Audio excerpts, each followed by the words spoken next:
Hello po, magandang gabi po sa inyo. Kapayapaan po ang sumasa inyo sa pangalan po ng ating Panginoong Yesus. Ang topic po natin ngayon sa gabing ito po, kung sino po ang Diyos na sumusubok ng puso o sumisiyasat ng puso. Yun po ay ang Panginoong Yesus. Siya po yung Diyos na sumusubok ng mga puso. Yan po yung ating topic, yan po yung ating paksa. Ang Diyos na sumusubok ng mga puso at pananampalataya ay ang Panginoong Yesus. Kasi meron po mga maling turo, hindi po nila alam kung sinong Diyos na sumusubok sa puso at pananampalataya. Yun po yung Panginoong Yesus, sumusubok sa mga puso na Diyos. Saka siya rin po yung sumusubok sa lahat po ng tao. Kasi yung iba dyan, sabi nila, ang sinusubok daw ng Diyos, yung mga yung sumasampalataya lang, hindi po. Lahat po sinusubok ng Diyos ang puso para gagantiin niya ang bawat isa na ayon sa kanyang ginawa, ayon sa kanyang ugali. Yan po ang sabi sa banal na kasulatan. Yun po ang tama pong aral. Sinusubok po ng Diyos ang lahat po ng mga tao, lahat po ng puso. Yun po yung Panginoong Yesus. Ito po, basahin ko po sa inyo siya po yung Diyos na sumusubok sa mga puso at pananampalataya ng tao. Wala na pong iba dahil wala pong makaparoroon sa Ama sabi ng Panginoong Yesus, kundi sa pamamagitan ko. Kaya po siya yung Diyos na sumusubok ng mga puso at ang pag-iisip ng tao. Dahil po kasi ang kapamahalaan ng langit at lupa nasa Panginoong Yesus na. Hindi kasi nung nilalang yung langit at lupa, binigay na po yan sa Panginoong Yesus lahat. Yung tao, yung sanlibutan, siya po, sa kanya po talaga yan lahat. Pinamahala ng Ama. Kasi para sa kanya talaga yan gaya ng napapanood nyo sa mga video ko nung una. Ayun po, talagang siya po ang Diyos na sumusubok sa puso at isipan ng tao, ang Panginoong Yesus po. Kasi po yung pamamahala ng buong mundo, nasa ilalim ng kapangyarihan ng Panginoong Yesus po lahat yan. Ito po, basahin ko po sa inyo sa Isaias 9:6. Kapitulo 9, ang kabanata po ay 6. Sapagkat sa atin ay ipinanganak ang isang bata, sa atin ay ibinigay ang isang anak na lalaki, at ang pamamahala ay maatang sa kanyang balikat. At ang kanyang pangalan ay tatawaging kamangha-mangha, tagapayo, makapangyarihang Diyos, walang hanggang Ama, Pangulo ng Kapayapaan. O yun po, dito po sa verse na to, magkapangalan po sila talaga ng Ama. Kasi yung pangalan ng Ama, pareho lang sila. Itong verse na to, sa kanya, ang ibig sabihin po ng verse na to, yung pangalan din ng Ama nasa kanya. Sabi rito, ang kanyang pangalan, sabi rito, at ang kanyang pangalan ay tatawagin kamangang tagapayo. Makapangyarihang Diyos, walang hanggang Ama, Pangulo ng Kapayapaan. O yun po, sa Panginoong Yesus po itong verse na to, itong 9:6 ng Isaias. Yan, siya po yung sumisiyasat ng mga puso't isipan ng lahat ng tao, hindi lang po yung sumasampalataya.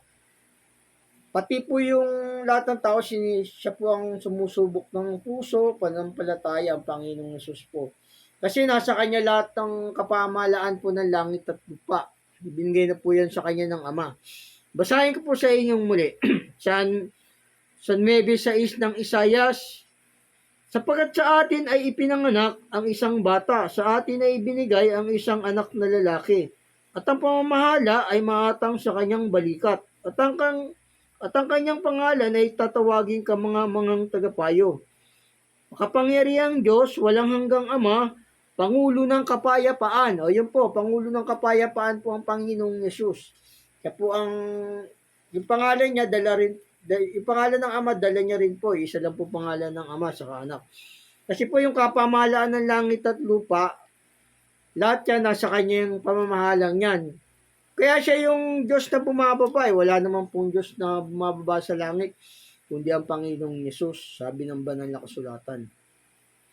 Gaya nung naghukom siya sa Sodoma at Gomora, kinausap niya si Abraham. Ang Panginoong Yesus po 'yon, yung bumaba sa malapit sa Gomora. Sodoma at Gomora, yung kinausap po si Lot. Sabi niya nga rito, bababa ako para subukin, sabi niya sa Henesis 18. Kung sabi niya, para mapatunayan niya yung kung talagang, kasi malakas ang daing ng Sodoma at Gomora, kaya sabi niya, bababa ako, sabi niya rito. Ito po, basahin ko po sa inyo yung bumaba siya. Siya lang naman kasi sumisiyasat ng mga puso ay Panginoong Yesus. Dalawa po sila nakakasiyasat, pero mababasa niyo po sa banal na kasulatan, ang Panginoong Yesus lang, kasi wala nga makaparoroon sa Ama, kundi sa pamamagitan ng Panginoong Yesus.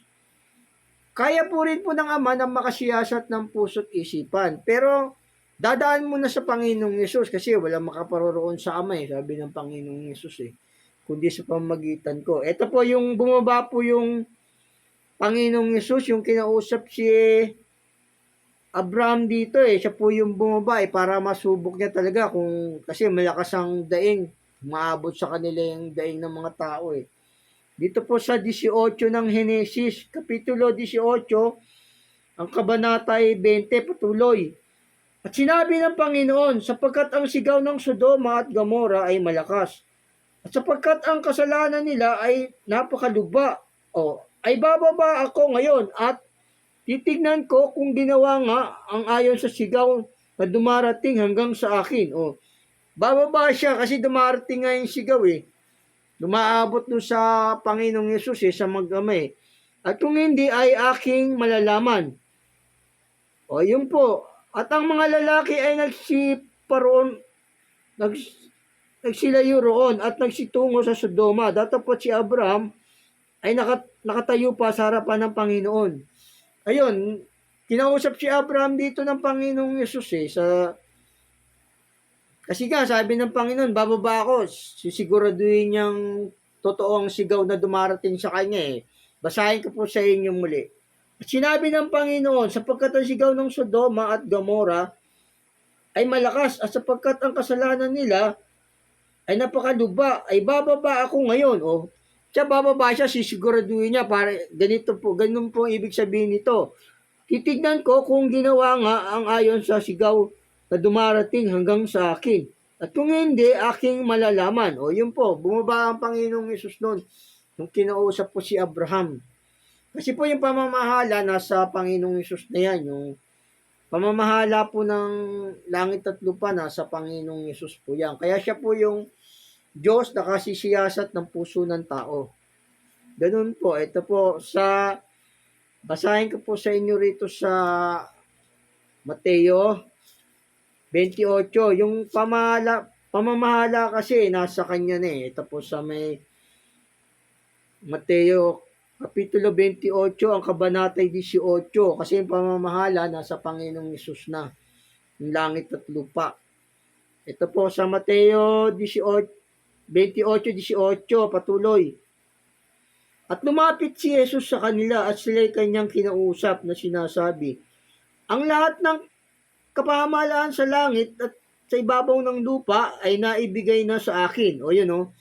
Naibigay na kasi sa kanya yung pamamahala ng langit at lupa Kaya ang sumisiyasat ng puso ng tao, ang Panginoong Yesus po yun. Siya po yung Diyos na sumisiyasat ng puso ng tao. Gaya dito nung mababasa rito sa Jeremias 17, sabi nga rito sinong sumusubok? Ito po sa may Jeremias 17:9 ng Jeremias, Kapitulo 17, ang kabanata 9 hanggang 10. Ang puso ay magdaraya ng higit kaysa lahat na bagay. At totoong masama, sinong makakaalam? Sabi ng Panginoon, sinong makakaalam? Ako ang Panginoon ay sumisiyasat ng pag-iisip. Aking tinatarok ang mga puso upang magbigay bawat tao magbigay sa bawat tao ng ayon sa kanya-kanyang lakad, ayon sa bunga ng kanya-kanyang mga gawain. O yun, ang Panginoong Yesus po to, yung sumisiyasat ng puso. Sabi rito, basahin ko po sa inyong muli. Ang puso ay magdaraya ng higit kaysa lahat na bagay at totoong masama. Sinong makakaalam? Akong Panginoon ay sumisiyasat ng pag-iisip. Aking tinatarok ang mga puso upang magbigay sa bawat tao ng ayon sa kanya-kanyang lakad, ayon sa bunga ng kanya-kanyang mga gawain. O yun. Ang Panginoong Yesus po dito, sabi, sinong nakakasiyasat? Ang Panginoong Yesus po yung nakakasiyasat. O marami pong verses dito na mababasa, siya yung nakakasiyasat. Ito sa Jeremias naman po sa Jeremias naman po 20:12. Meron din po rito sa 20:12 ng Jeremias.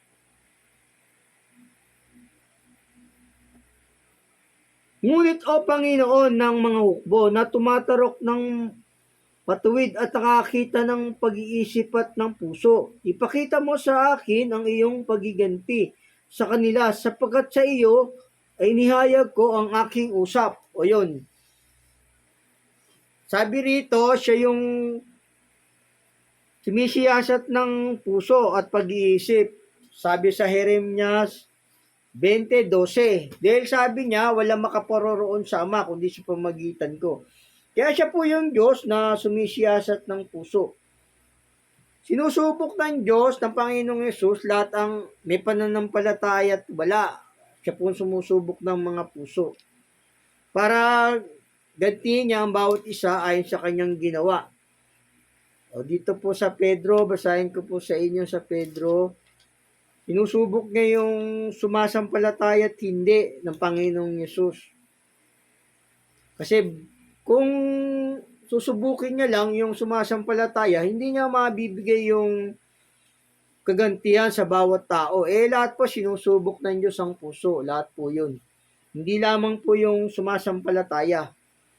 Kasi may nagsasabi dyan, yung sumasampalataya lang daw ang sinusubok ng Panginoong Diyos. Hindi po, lahat po sinusubok ng Diyos. Ito po, basahin ko muna yung mga sinusubok ng Diyos, yung sumasampalataya.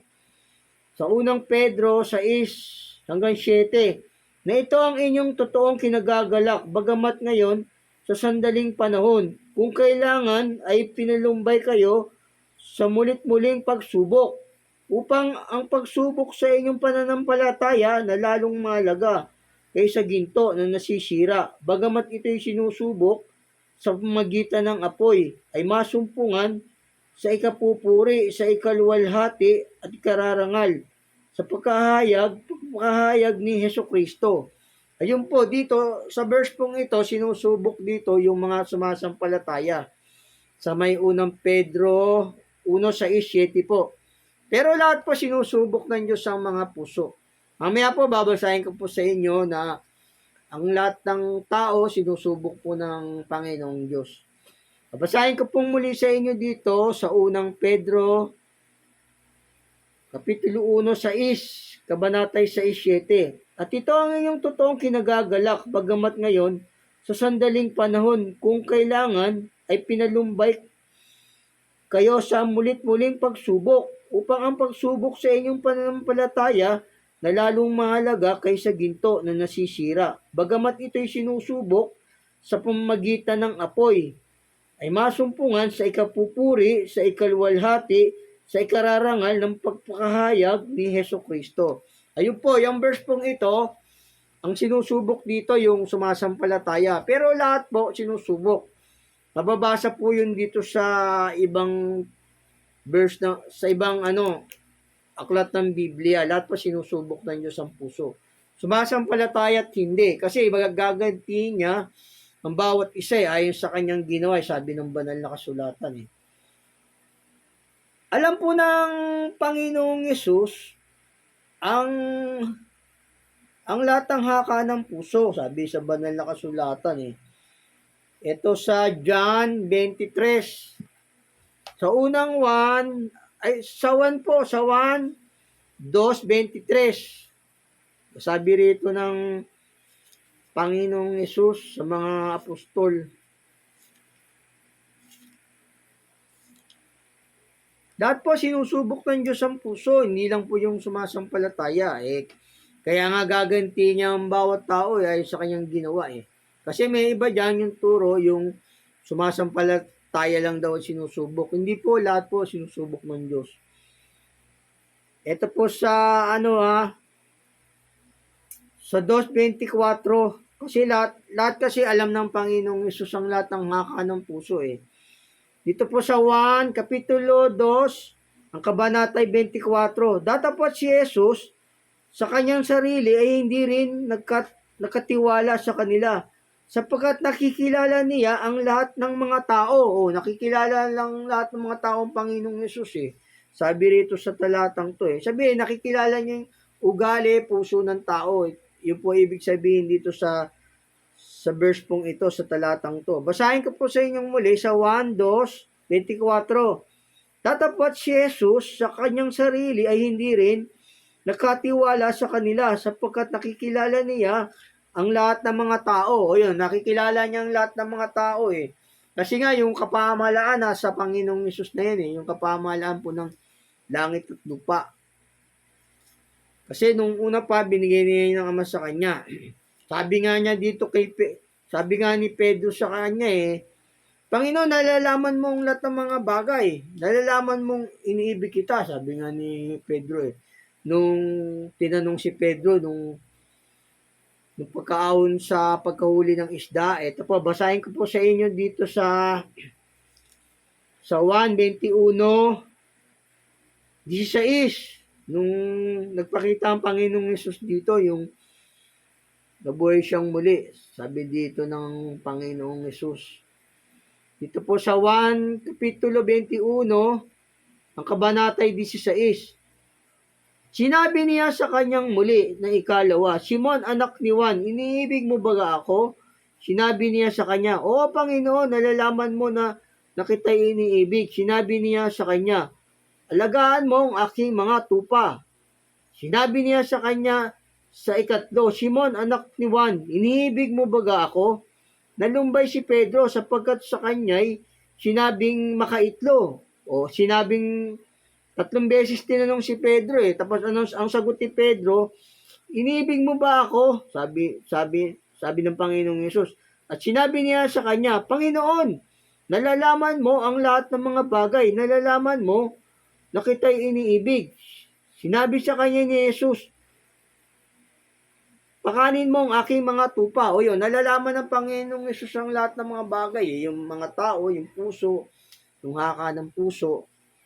Kaya ang Diyos na sumisiyasat po sa puso ng tao, pananampalataya, yung Panginoong Hesus po yun. Siya po ang sumisiyasat sa lahat ng puso ng mga tao. Yan po ang sabi po sa banal na kasulatan.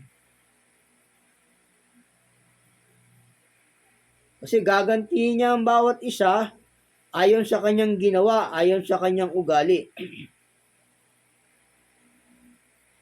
Bababasa rin po tayo rito sa 16 ng 1:30. Sabi rito sa 1:16:30.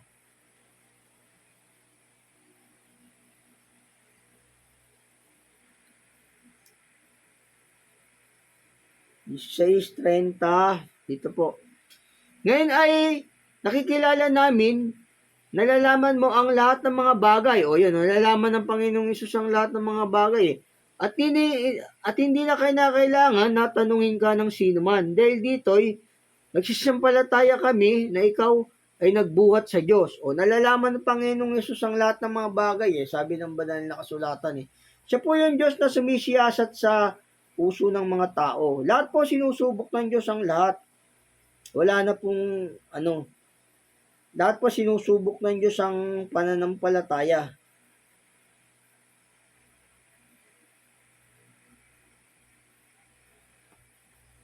Alam po ng Panginoong Diyos, ang haka ng puso, lahat po yun. Hindi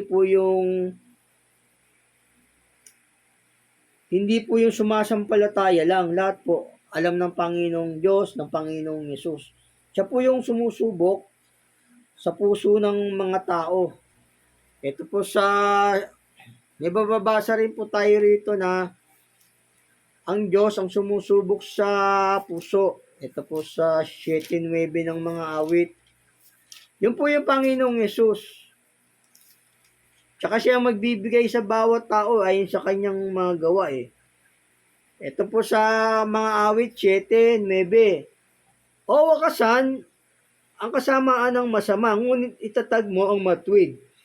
Sapagkat sinusubok ng matuwid na Diyos ang mga pag-iisip at mga puso. O yun po, sinusubok ng Diyos yung pag-iisip at puso, sabi po rito sa mga awit. Pero lahat po sinusubok ng Diyos. Ang pananampalataya, kahit hindi sumasampalataya, sinusubok po ng Diyos yan. Sabi po ng banal na kasulatan. Dito po sa Deuteronomio 13, meron po ritong mababasa, Deuteronomio 13.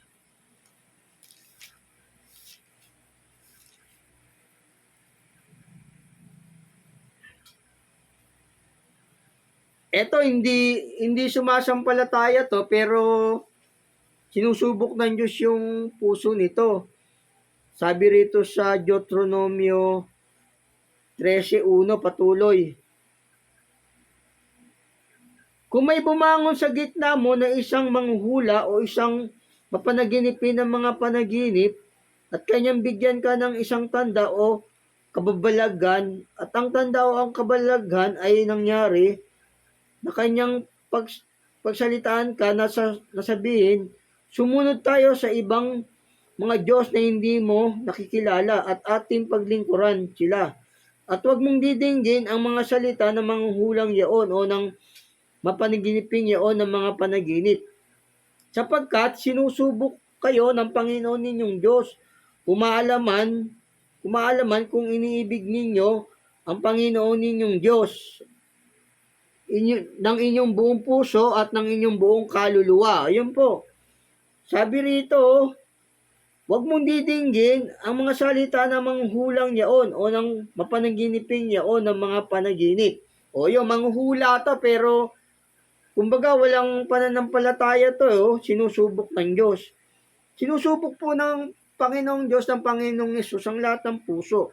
Hindi lamang po yung sumasampalataya kasi nga gagantiin niya ang bawat isa eh. Ayon sa kanyang ginawa eh. Sa verse pong ito, yung hindi sumasampalataya to, nasusubok ng Panginoong Jesus yung mga puso. Basahin ko po sa inyo rito muli sa Deuteronomio 13:3. Huwag mong didinggin ang mga salita ng manghulang yaon o ng mapanaginiping yaon ng mga panaginip. Sapagkat sinusubok kayo ng Panginoon ninyong Diyos upang maalaman kung iniibig ninyo ang Panginoon ninyong Diyos ng inyong buong puso at ng inyong buong kaluluwa. O yun, sinusubok lahat ng Diyos ang mga puso, lahat po. Hindi lang po yung sumasampalataya kasi mayroong mga aral dyan, yung sinusubok daw, yung sumasampalataya lang eh. Hindi lahat po sinusubok ng Diyos ang puso kasi gaganti niya ang bawat isa ayon sa kanyang ginawa. Kaya lahat po sinusubok ng Diyos siya, may pananampalataya at hindi. Ganun po yun. God bless po. Sana naintindihan nyo. Sa katunayan, na sinusubok ng Diyos ang mga puso, lahat ng tao dito po sa Ecclesiastes 3. Sinusubok ng Diyos ang lahat ng mga tao. Hindi po yung sumasampalataya lang. Ito po sa Ecclesiastes 3. Ito po, lahat sinusubok ng Diyos ang pananampalataya at saka puso. Ito po sa 3:18. Kapitulo 3, ang kabanata 18. Sinabi ko sa puso ko, dahil sa mga anak ng mga tao upang subukin sila ng Diyos at upang kanilang makita na sila'y mga hayop lamang. O yun o. Sabi rito, sinabi ko sa puso ko dahil sa mga anak ng mga tao upang subukin sila ng Diyos. O. Sabi rito, mga anak ng mga tao. Sabihin, lahat po yun. Hindi po yung sumasampalataya lang. Kasi sabi, may mga turo dyan, yung sumasampalataya lang daw sinusubok eh. Hindi po lahat po sinusubok para mabigyan niya ang bawat isa ayon sa kanyang ginawa. Babasahin ko po uli sa inyong muli rito sa Ecclesiastes 3:18. Sinabi ko sa puso ko dahil sa mga anak ng mga tao, upang subukin sila ng Diyos at upang kanilang makita na sila'y mga hayop lamang. O yun, sinusubok po ng Diyos ang mga tao. Sabi rito mga tao, hindi po sinabing sumasampalataya lang. Kaya lahat po sinusubok ng Diyos ang mga puso. Kung ano, ang sumusubok na pusong yun, yung Panginoong Yesus, siya po yung sumusubok ng Panginoong Yesus. Gaganti niya ang bawat isa sa kanyang ginawa, sabi sa banal na kasulatan. Dito po sa Kawikaan, sa Proverbs 24, 12, 29. Ito po sa 12 ng Kawikaan. Sa Kawikaan 24, ang kabanatay 12. Kung iyong sinasabi narito, hindi kami nakakaalam nito. Hindi ba niya binubulay na tumitimbang ng mga puso? At siyang nag-iingat ng iyong kaluluwa, hindi ba niya nalalaman? At hindi ba niya gagantihin ang bawat tao ayon sa gawa niya? O yung gagantihin ng Diyos ang bawat tao sa kanyang ginawa Kaya lahat po ng tao na susubok ng Diyos ang puso. Sumasampalataya at hindi, sinusubok po ng Diyos yun. Gaya ng mababasa sa Ecclesiastes 18, sabi nga rito lahat ng mga tao babasahin ko po sa inyong muli rito sa 3:18 ng Ecclesiastes. Sinabi ko sa puso ko, dahil sa mga anak ng mga tao, o mga tao to, hindi naman sinasabing sumasampalataya lang, yan sinusubok Kaya lahat po sinusubok ng Diyos yung mga puso. Patuloy ko po, upang subukin sila ng Diyos, at upang kanilang makita na sila'y mga hayop lamang. O yun, sinusubok ng Diyos ang puso, lahat ng mga tao. Pero ang sumusubok na pusong yon, ng mga pag-iisip, ang Panginoong Hesus po yun, dahil yung kapamahalaan ng langit at lupa, nasa Kanya na po yun. Binigay po sa Kanya ng Ama yung sanlibutan, yung mga tao. God bless po, sana naintindihan nyo. Sa katunayan na siyang sumisiyasat ng mga puso't isipan ng tao, dito po mababasa sa Ecclesiastes. Ay sa Apokalipsis po. Sa katunayan na siya yung sumusubok ng mga puso, yung Panginoong Yesus, siyang sumusubok ng puso at pananampalataya ng tao. Ang katunayan na siya yung sumusubok, dito po sa Apokalipsis 2:18, sa 2:18-23, ayun po. Pero dito ko na po papasahin sa kasi, sige, hanggang dito na po sa 18 para maintindihan niyo po. Dito po sa kapitulo Apokalipsis 2:18. At sa anghel ng iglesia sa Tiatira ay isulat mo, ang mga bagay na ito ay sinasabi ng anak ng Diyos na may mga matang gaya ng ningas ng apoy. At ang kanyang mga paa ay gaya ng tansong binuli. Nalalaman ko ang iyong mga gawa at ang iyong pag-ibig at pananampalataya at ministeryo. Pagtitiis at ang iyong mga huling gawa ay higit kaysa mga una. Datapwat, mayroon akong laban sa iyo na pinahintulutan mo ang babaeng si Jezebel na nagpapanggap na propetisa. At siya'y nagtuturo at tumingkayat sa aking mga lingkod upang makapit at kumain ng mga bagay na ihain sa mga Diyos-Diyosan.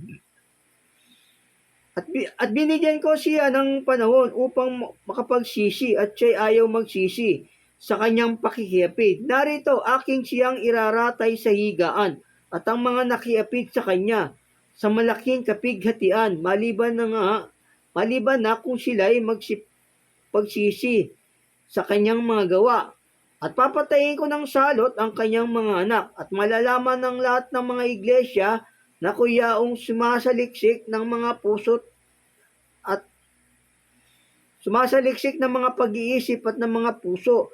At bibigyan ko ang bawat isa sa inyo ayon sa inyong mga gawa. O yun, ang Panginoong Hesus po ang nagsasalita rito, bibigyan niya ang bawat tao ayon sa kanyang mga gawa. Dito po sa Apokalipsis. Ito po yung katunayan na verse na sumusubok na Diyos ng ang sumusubok na Diyos sa pag-iisip at puso ang Panginoong Hesus. Ito po yung katunayan na verses na ang Panginoong Hesus na Diyos ang sumisiyasat ng puso at pag-iisip. O basahin ko po rito sa inyo muli sa Apokalipsis 2:18. Tapos dito 21 ko na po babasahin hanggang 22.